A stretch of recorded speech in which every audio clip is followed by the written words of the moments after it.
Hello everyone, welcome back to our channel Topical Talks. Today we will show you how to fix mic not working on Discord. Before start this video, make sure to subscribe our channel and click the bell icon for more updates. So let's get started.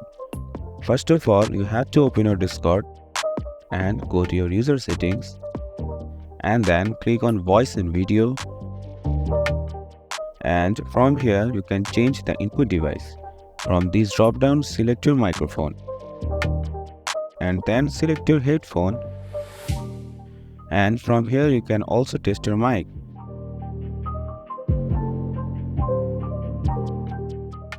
Then enable this option and then check the issue. If it's still not working, then go to the sound settings of your PC by clicking here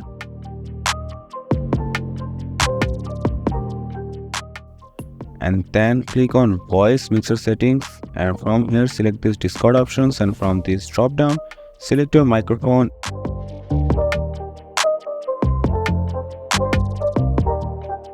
and check the issue. That's it. If you find this video helpful, make sure to subscribe our channel Topical Talks, and we'll see you in the next video.